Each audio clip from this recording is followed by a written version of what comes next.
After just 2 months of bombardment of Gaza, Israel has killed and injured roughly the same number of people that died in 4 months during the invasion of Lebanon in 1982. But the level of destruction is incomparably higher. We will only really know when a ceasefire is declared.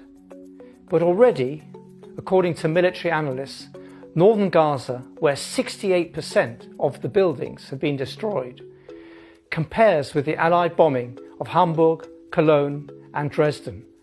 After years of bombing, nearly 20,000 Palestinians, 70% of whom are women and children, have been killed in half the time it took to force the PLO to leave West Beirut in 1982.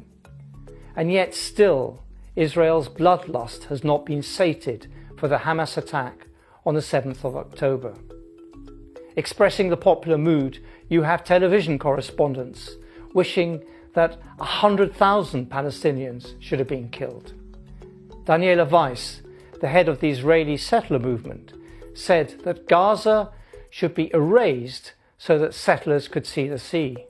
Unlike the siege of Beirut or the 1982 massacres at Sabra and Shatila refugee camps, the nightly bombing of Gaza is being streamed live by Al Jazeera.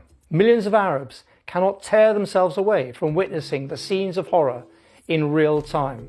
And this is having a seismic effect on public opinion in the Middle East. In Palestine itself, the pollster Khalil Shikaki found that 72% of correspondents believed that Hamas was correct to launch its attack on the 7th of October, with 82% in the West Bank backing it.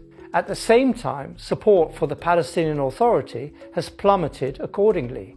Shikaki found that 60% wanted it dissolved. The same thing is happening in the Gulf states, which have or were thinking very seriously of normalizing relations with Israel. Even in Saudi Arabia, whose de facto ruler, Crown Prince Mohammed bin Salman, flew to Israel secretly to attract Donald Trump's attention in his rise to power, 96% of Saudi nationals believe Arab countries should cut their ties with Israel. The survey taken on last Friday also found that 40% of Saudis express positive attitudes towards Hamas, and that compares to just 10% in August before the war began. A series of US intelligence assessments confirm the meteoric rise of Hamas's popularity since the start of the war. US officials now admit Hamas has successfully positioned itself as a defender of the Palestinian cause and an effective fighter against Israel.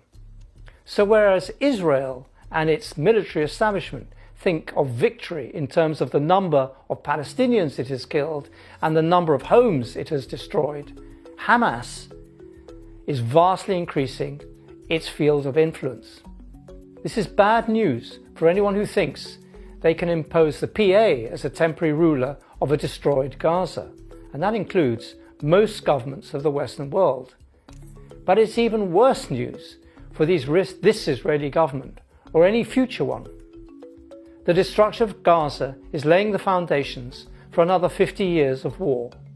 Generations of Palestinians, Arabs and Muslims will not forget the barbarism with which Israel is dismantling the enclave today.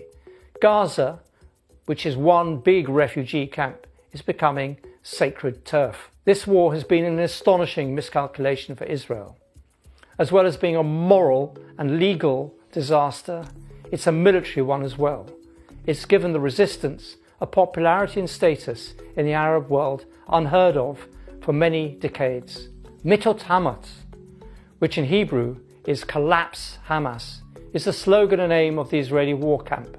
It could well now revise this to read Mitot Israel, because that is the effect this war might yet have.